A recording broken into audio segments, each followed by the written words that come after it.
সকলকে নমস্কার। মিউজিকার গল্প পাঠের আসরে আজকের গল্প সত্যজিৎ রায়ের লেখা তারিণী খুড়োর কীর্তিকলাপ থেকে টলিউডের তারিণী খুড়ো।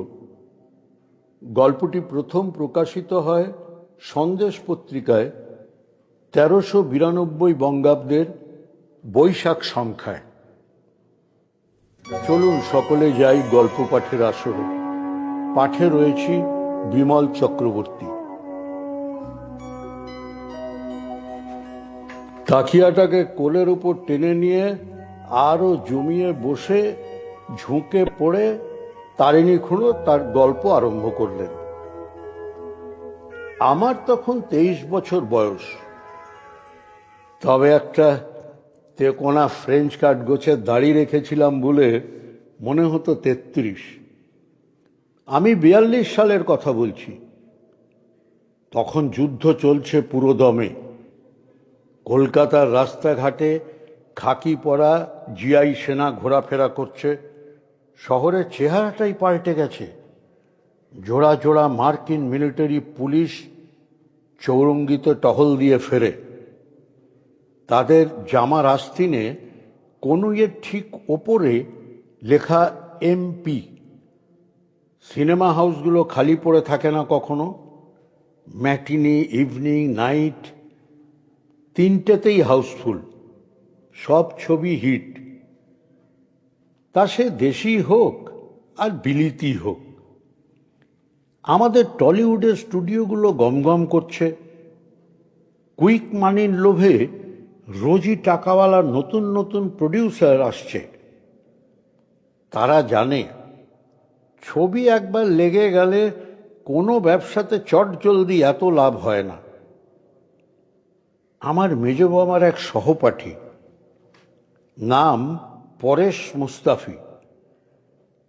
তিনি ভারতমাতা স্টুডিওর মালিক।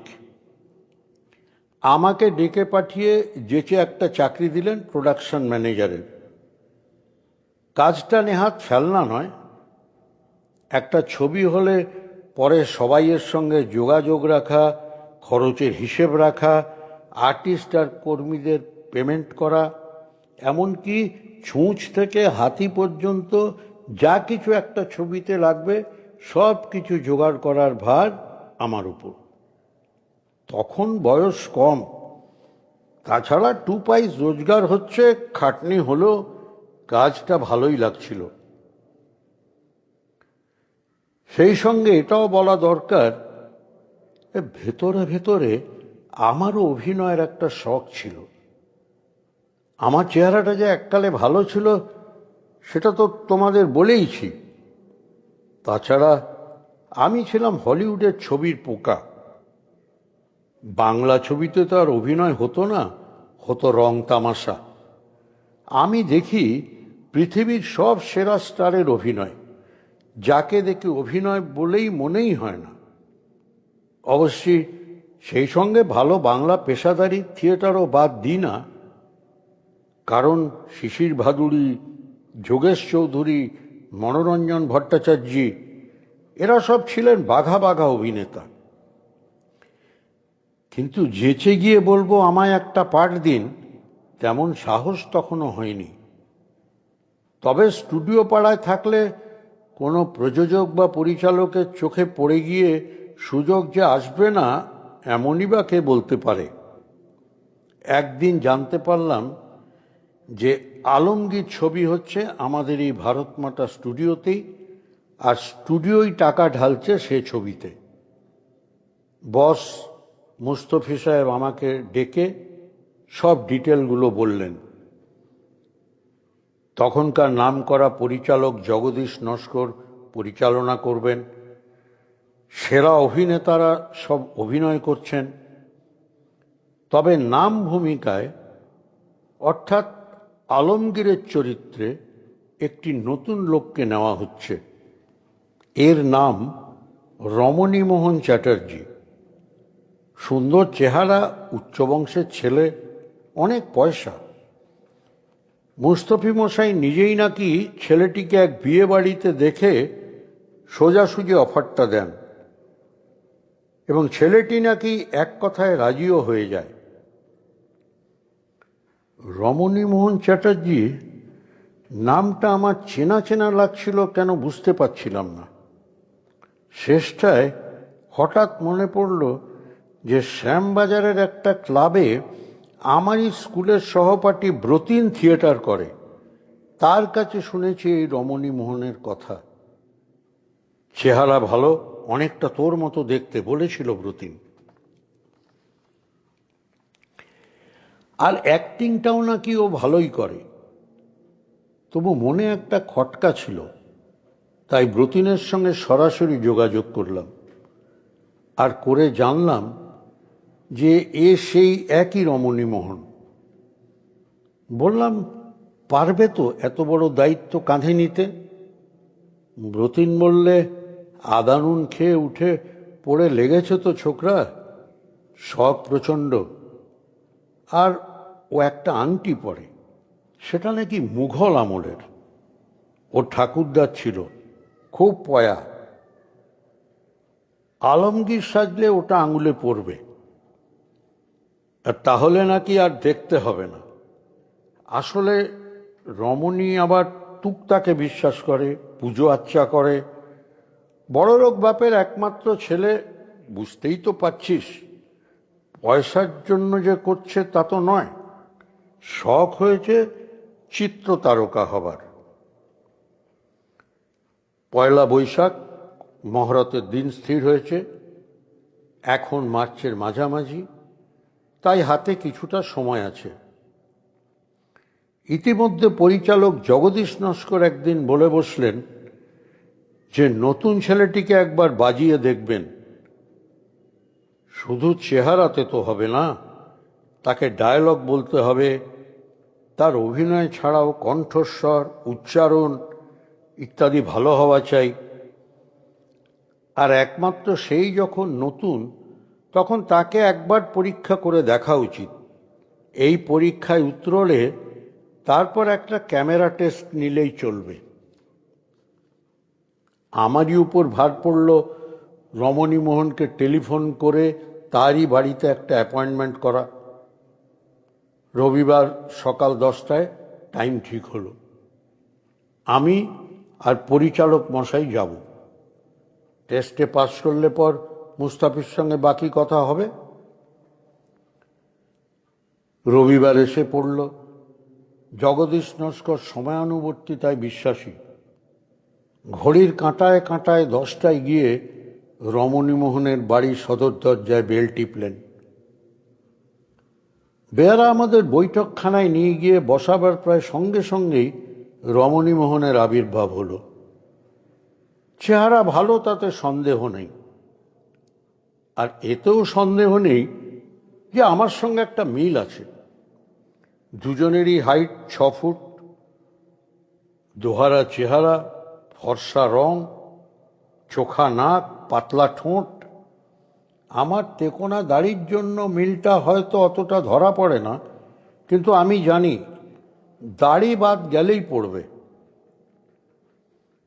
পরিচালক মশাই সঙ্গে আলমগীরের ডায়লগ এনেছিলেন, তারই একটা অংশ পড়তে দিলেন রমণীমোহনকে। ছোকরা বেশ ভালোই পড়ল। বলল ও নাকি ভাদুড়ি মশাইকে গুরু বলে মানে, আর হলিউডের তারকাদের মধ্যে রোনাল্ড কলম্যাক। নস্কর মশাই বেশ খুশি। আমাকে বললেন অবিলম্বে দর্জি এনে রমণীমোহনের পোশাকের মাপ নিতে। এই ফাঁকে রমণীমোহনও তার আংটিটা দেখিয়ে দিলেন। দেখলাম সত্যি খাসা জিনিস। সোনার আংটির মাঝখানে হিরেকে ঘিরে গোল করে পান্না বসানো। নস্কর মশাই বললেন, আলমগীর গালে হাত দিয়ে বসে থাকলে আংটিটা ক্লোজ আপের সৌন্দর্য অনেক গুণে বাড়িয়ে দেবে। 3 দিন বাদে ক্যামেরা টেস্টেও রমণীমোহন দিব্যি উতরে গেলেন। এরপর একটা দিন ঠিক করে বস মুস্তফি মশাইকে সঙ্গে নিয়ে রমণীমোহনের বাড়ি গিয়ে তার সঙ্গে চুক্তি সই হয়ে গেল। 50,000 টাকা পাবে রমণীমোহন, তার 5,000 অ্যাডভান্স। তখনকার দিনে একজন নতুন অভিনেতার পক্ষে এটা অঢেল টাকা, আজকে 10 লাখের সমান। পয়লা বৈশাখ মহরত, তাতে কোনো অভিনয়ের ব্যাপার নেই, কিন্তু রমণী মোহনকে মেকআপ নিয়ে কস্টিউম পরে আসতে হবে। এইখানে রমণী মোহন একটি বায়না করলে। সে বললে যে স্টুডিওর মেকআপ রুম তার জানা আছে, সে অতি রদ্দি, তাতে সে মেকআপ করবে না। মেকআপ ম্যান যেন সকাল সকাল তার বাড়িতে চলে আসে, সে বাড়িতেই মেকআপ নিয়ে কস্টিউম পরে স্টুডিওতে হাজির হবে। মুস্তফি মশাই দেখলাম এতে রাজি হয়ে গেলেন, যদিও একজন নবাগতের পক্ষে আবদারটা একটু বাড়াবাড়ি রকমের। বুঝলাম নতুন হিরোকে খুবই পছন্দ হয়েছে কর্তামশাইয়ের। পয়লা বৈশাখ ভারত মাতা স্টুডিওতে আলমগীরের মহাগত হয়ে লোকে লোকারণ্য, ফিল্ম লাইনের কেউ বাদ যায়নি। খানাপিনার বন্দোবস্ত ছিল। নতুন তারকাকে মোগল বাদশার মেকআপে দেখে সকলেই খুব তারিফ করে গেলেন। ইতিমধ্যে রমণী মোহন নাকি আলমগীরের ডায়লগ পেয়ে গেছেন এবং সবই তার মুখস্থ হয়ে গেছে। আচকান, জোব্বা, পরচুলা, দাঁড়ি, গোঁফ, তলোয়ার, নাগরা সব রেডি। প্রথম শুটিংয়ের তারিখ ঠিক হয়েছে 15ই বৈশাখ। এদিকে আমি তখন পুরোদস্তুর প্রোডাকশন ম্যানেজারের কাজ করছি। উদয়াস্ত খাটছি, দম ফেলার ফাঁক নেই। কিন্তু এতেও যে আপত্তি নেই তার কারণ হলো যে স্টুডিওর পরিবেশে একটা জাদু আছে, বুঝলি, এটা স্বীকার করতেই হবে। বিশেষ করে ঐতিহাসিক ছবিতে যারা কাজ করবে, সে অভিনেতা অভিনেত্রী হোক আর সাধারণ কর্মী হোক, তাদের সকলেরই মেজাজে যেন একটা আমিরি ভাব চলে আসে। স্টুডিওর ভেতরে সেট তৈরি হচ্ছে প্রাসাদের, তার খিলেন, থাম, ঝাড় লণ্ঠন, দেয়ালগিরি, গালিচা, মসনাদ, ফরাস, তাকিয়া, সমস্ত আবহাওয়াটাই যেন পাল্টে। মাঝে মাঝে কথা বলতে যে উর্দু ফার্সিও বেরিয়ে পড়ছে না তা নয়। দেখতে দেখতে 15 বৈশাখ এসে গেল। আলমগীরকে দিয়েই কাজ শুরু। বাপ শাহজাহানের সঙ্গে দৃশ্য। ঠিক 10:30টার সময় তার নিজের লাল শেভরলে গাড়িতে আলমগীরের বেশে এসে হাজির হলেন রমণী মোহন। ক্যামেরাম্যানের আলো করা প্রায় শেষ। দু একটা খুচরো রিহার্সালও হয়ে গেল এবং তাতে শাহজাহান বেশি পেশাদারী অভিনেতা জয়নারায়ণ বাগচির বিপরীতে নিউকামার রমণী মোহন বেশ ভালোই অভিনয় করলেন। কেবল পাখা সত্ত্বেও তিনি যে এত ঘামছেন সেটা বোধহয় প্রথম দিনের উত্তেজনা ও কিঞ্চিত নার্ভাসনেসের জন্য। শটের সময়ে এটা না হলেই আর কোনো চিন্তার কারণ থাকবে না। এবার ডিরেক্টর সাহেব লাইটস বলে চেঁচাতেই সেটের প্রয়োজনীয় সব আলোগুলো জ্বলে উঠল। অভিনেতা দুজন তাদের নিজেদের নির্দিষ্ট গণ্ডির মধ্যে হেঁটে চলে দেখে নিলেন যে আলো ঠিক আছে। ঠিক আছে বলছি অবশ্যই বাংলা ছবির কথা ভেবে। প্রাসাদের দেয়াল যে চটের তৈরি সেটা 20 হাত দূর থেকেই বোঝা যাচ্ছে। মেকআপ আর পোশাক একেবারে যাত্রা মার্কা। তবে এটুকু জানি যে রমণী মোহন যদি উতরে যায় তাহলে এ ছবি হিট হবার সমূহ সম্ভাবনা।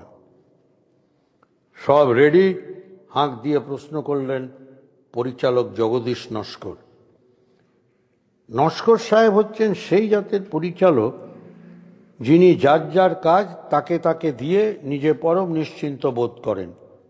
কেবল পরিচালনার সময়টুকুতেও তার ব্যক্তিত্বে একটা পরিবর্তন আসে, তাও সেটা বেশি না। আর এর আরেকটি অভ্যাস হচ্ছে যে ইনি কাজের মধ্যে সামান্যতম ফাঁক পেলেই একটু বসে নেন এবং আরাম কেদারা পেলে কখনো মোড়া বা কাঠের চেয়ারে বসেন না। সবাই রেডি ছিল, কাজেই শট নেওয়ার কোনো বাধা নেই। কিন্তু রমণীমোহন দেখছি ঘেমেই চলেছেন। মেকআপ অ্যাসিস্ট্যান্ট প্রতি 3 মিনিট অন্তর তোয়ালে দিয়ে তার মুখ প্যাড করে দিচ্ছে, কিন্তু তাও ঘামের অন্ত নেই। স্টুডিওতে বৈশাখ মাসে গরম ঠিকই, কিন্তু এখন তো চতুর্দিকে বিরাট বিরাট পাখা চলছে। শটের সময় সেগুলো বন্ধ হয়ে গেলে কি অবস্থা হবে? শুটিংয়ে একটা রেওয়াজ আছে যে প্রথম দিনের প্রথম শটটা একবার উতরে গেলে সবাই হাততালি দেয়। বিশেষ করে নতুন অভিনেতা হলে তো কথাই নেই। কিন্তু অত্যন্ত আক্ষেপ ও বিস্ময়ের ব্যাপার যে পর পর 7 বার চেষ্টা করেও হাততালির সুযোগ এলো না, এবং তার জন্য দায়ী স্বয়ং আলমগীর বাদশা। তার ডায়ালগটা ছিল অতি সহজ। বাপকে তিনি বলবেন, আমি তো আগেই বলেছি আমার পথে কোনো বাধা আমি সহ্য করব না। এই কয়েকটি কথা পরপর ঠিকভাবে বলা যে এত কঠিন হতে পারে তা আমি স্বপ্নেও ভাবতে পারিনি। আমার পথে কোনো বাধা আমি সহ্য করব না, এটা একবার হলো। আমার বাধা আমি কোনো পথে সহ্য করব না, তারপর হলো আমার সহ্যের পথে আমি কোনো বাধা দেব না, তারপর হলো আমি কোনো পথেই আমার সহ্যে বাধা দেব না। আর চতুর্থবার পরিচালক হুঙ্কার দিয়ে অ্যাকশন বলার পরে আওরঙ্গজেবের মুখ দিয়ে কোনো কথাই বেরোলো না। আমি দেখি তার পা ঠকঠক করে কাঁপছে। সে তার কাছেই একটা সিংহাসন গোছের গদির চেয়ার ছিল, তাতে বসে মাথার পাগড়িটা খুলে ফেলল। তারপর বলল যে তার ব্লাড প্রেশার নাকি মাঝে মাঝে অত্যন্ত বেশি নেমে যায়। সম্ভবত এখনো তাই হয়েছে, তাই একজন ডাক্তারের ব্যবস্থা করতে পারলে ভালো হয়। রিহার্সাল মোটামুটি ঠিক হয়েছিল বলে সকলে আরো অবাক। কিন্তু আমি তো জানি যে শট নেবার ঠিক আগে যে মুখের সামনে খটাস করে ক্ল্যাপস্টিক মারা হয় তা তো অনেক পাকা অভিনেতাও টসকে যায়। এখানেও তাই হয়েছে, তাতে কোনো সন্দেহ নেই। ডাক্তার এসে বললেন প্রেশার সামান্য নামলেও তেমন কিছু নয়, কিন্তু অভিনেতাকে দিয়ে আজকে আর কাজ না করানোই ভালো। রমণীমোহন বাড়ি চলে গেলেন। পরিচালকও একা শাহজাহানকে নিয়ে গোটা 5 শট নিয়ে 3টের মধ্যে কাজ শেষ করে দিলেন। কিন্তু বাকি কাজ কবে হবে?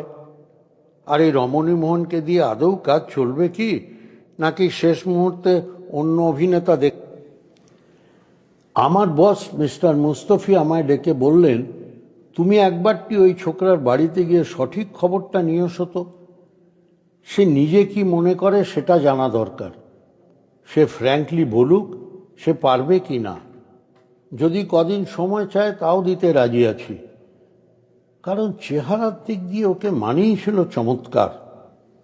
হয়তো জড়তাটা টেম্পোরারি।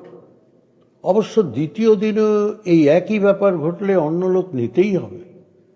মুস্তাফি সাহেব যেন একবার ভুরু কুঁচকে আমার দিকে চাইলেন।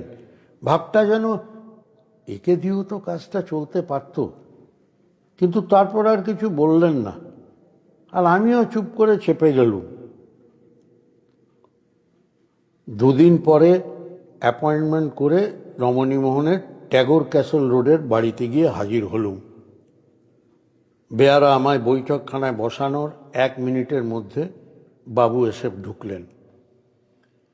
দেখলুম এই কদিনে ওর বয়স যেন বেড়ে গেছে 10 বছর। বললুম, কি ব্যাপার বলুন তো, এরকম হলো কেন? ভদ্রলোক গভীর আক্ষেপের ভঙ্গিতে মাথা নেড়ে বললেন, কি আর বলবো বলুন। শুটিংয়ের 3 দিন আগে আমার এক বন্ধু এক জ্যোতিষী এনে হাজির করে বলল, নতুন কাজে হাত দিতে যাচ্ছ, একে দিয়ে একবার ভাগ্যটা যাচাই করে নাও। আমিও আপত্তি করলুম না, কারণ ওসবে আমার বেশ আস্থা আছে। আর এর নাকি জ্যোতিষার্ণব টার্ণব উপাধি আছে, চেহারাটাও বেশ ইমপ্রেসিভ।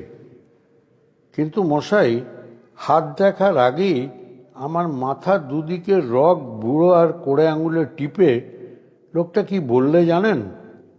বললে, এ লাইন তোমার নয়, অভিনয়ের দিকে যেও না, গেলেই হোঁচট খেতে হবে। ভেবে দেখুন তো কি কথা, 3 দিন বাদে শুটিং, পাঠ মুখস্থ হয়ে গেছে, আর লোকটা বলে কিনা আমায় দিয়ে অ্যাক্টিং হবে না। সাধে কি ডায়লগ গোলমাল হয়ে যাচ্ছিল। যেই মুখ খুলতে যাব অমনি জ্যোতিষীর মুখটা মনে পড়ে যাচ্ছে, আর কে যেন গলার ভেতর আমার পাথর গুঁজে দিচ্ছে। ওহ, সে যে কি অবস্থা, সে আর আপনাকে কি করে বোঝাবো। রাজ্যে শুদ্ধ লোক জেনে গেছে আমি আলমগীর করছি, আর সেই সময় অকেজো বলে বাদ হয়ে যাওয়া, এর চেয়ে বেশি অপমান আর কি হতে পারে বলুন। আমি আর কি করি, যথাসাধ্য সহানুভূতি দেখালাম, জিজ্ঞেস করলুম কি করলে পরে এই বিভীষিকা আপনার মন থেকে দূর হতে পারে, কারণ আপনার মধ্যে যে অ্যাক্টিং আছে সে তো আমরা রিহার্সালেই দেখেছি। রমণীমোহন মাথা নাড়ল, ঘাড় হেঁটছিল, এবার মুখ তোলাতে দেখলুম চোখে জল। আমার হাত দুটো ধরে অত্যন্ত করুণ সুরে বললে, কতদিনের যে স্বপ্ন সিনেমায় অভিনয় করে নাম করব, আর সেই সুযোগ এসেও গ্রহের ফেরে বানচাল হয়ে গেল। এখন আপনি যদি কোনো রাস্তা বাতলাতে পারেন, আমার নিজের মাথায় একটা রাস্তা এসেছে, কিন্তু সেটা সভয়ে বলবো না নির্ভয়ে বলবো বুঝতে পারছি না। আমি বললুম, নির্ভয়ে বলুন। রমণীমোহন কয়েক মুহূর্ত আমার দিকে চেয়ে থেকে বলল, আপনার অভিনয় আসে? হঠাৎ এ প্রশ্ন কেন? কারণ আমার সঙ্গে আপনার চেহারার মিল আছে, সে কথা আমার বেয়ারা প্রসন্নও বলছিল। ভাবছিল আমার বদলে আপনি যদি আমার বাড়ি থেকে মেকআপটা করে নিয়ে পোশাকটা পরে আমার হয়ে অভিনয়টা করে দিয়ে আসতেন। অবশ্যই কিছু লোককে ব্যাপারটা বলতেই হবে, যেমন মেকআপম্যান যতীন, তার সহকারী হাবুল আর ড্রেসার তারাপদ। তাদের হাতে কিছু গুজে দিলে তারা কখনোই ব্যাপারটা ফাঁস করবে না। আমি বললাম, তার মানে অভিনয় করবেন তারিণী বাণুজ্যে, আর নাম হবে রমণী চাটুর্যের, এছাড়া রাস্তা আছে কি? আর প্রোডাকশন ম্যানেজারের কাজটা কে করবে? সেটার একটা অন্য ব্যবস্থা করবে ওরা। আপনি বলে দেবেন বোম্বাই থেকে একটা ভালো অফার পেয়েছেন, তাই চলে যাচ্ছেন। কথাটা মন্দ বলেননি, কিন্তু যদি অভিনয় আমার ভালো হয় আর তার জন্য যদি কোনো সংস্থা পুরস্কার ঘোষণা করে, তাহলে সেটাও তো আপনিই নেবেন।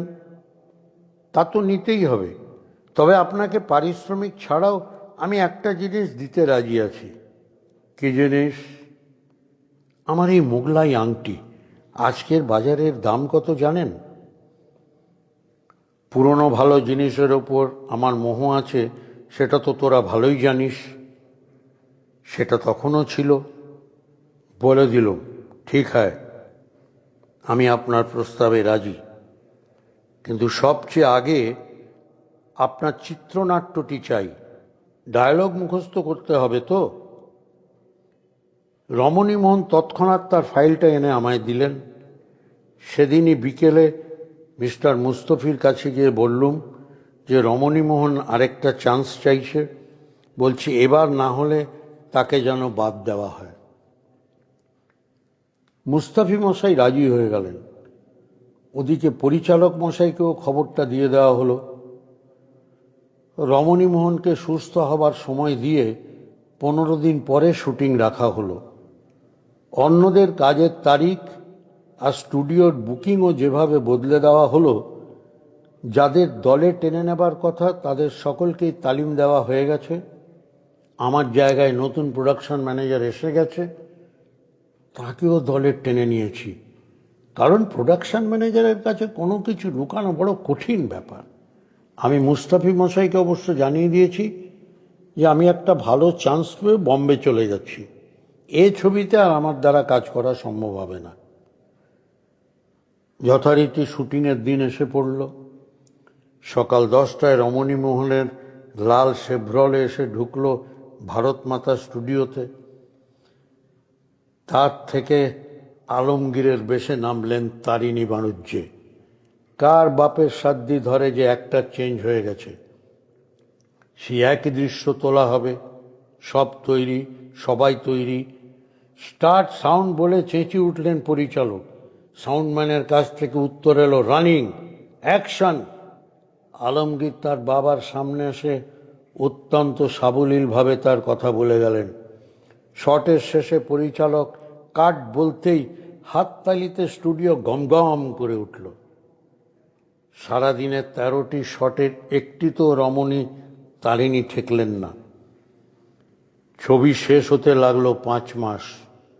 তোরা তখন জন্মাসনি, তাই তোদের খবরটা দিতে হচ্ছে যে আলমগীর হয়েছিল সুপারহিট, আর রমণীমোহন বছরের শ্রেষ্ঠ অভিনেতা হিসেবে 3টে সংস্থা থেকে পুরস্কার পেয়েছিলেন। অবশ্যই তার কেরিয়ারের শুরু এবং শেষ ওই একটি ছবিতে, কারণ তার গুরু তাকে ফিল্মে অভিনয় করতে বারণ করায় সে প্লাস্টিকের ব্যবসায় চলে যায়। আর আমি হয়তো নিজের নামে ছবিতে একটা চান্স নিতে পারতাম, কিন্তু তখনই উদয়পুরে একটা ভালো চাকরি জুটে গেল। আমার কাছে তখন থেকেই নতুন দেশ দেখাচ্ছে বড় আর কিছু নেই। তাই আর দ্বিধা না করে পাড়ি দিলাম রাজস্থানে। অবশ্য সেটা আরেকটা গল্প। তাহলে সেটাই হোক, বলল ন্যাপলা। তা কি করে হবে, বললেন তারিণী খুড়ো। আগে যেটা বলছি সেটা শেষ তো হোক। আমরা তো অবাক, এই গল্পে আর কি থাকতে পারে?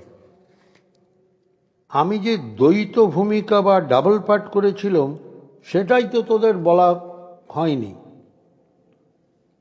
বললেন তারিণী খুড়ো, তার ঠোঁটের কোণে মুচকি হাসি। কিরকম কিরকম? আমরা সকলে একসঙ্গে বলে উঠলাম। আমার বন্ধু ব্রতিনকে দিয়ে রমণীমোহনকে আমি বলালুম যে নতুন কাজে নামার আগে একবার ভাগ্য গণনা করিয়ে নাও। তখন ব্রতিনী তো জ্যোতিষার্ণবকে নিয়ে যায় রমণীমোহনের কাছে। কে সেই জ্যোতিষার্ণব? স্বয়ং তারিণী চরণ বাণুজ্যে। নিজের হাতে তৈরি মেকআপ, নিজের লেখা সংলাপ বাজিমাত না হয়ে যায় কোথায়? ধন্যবাদ।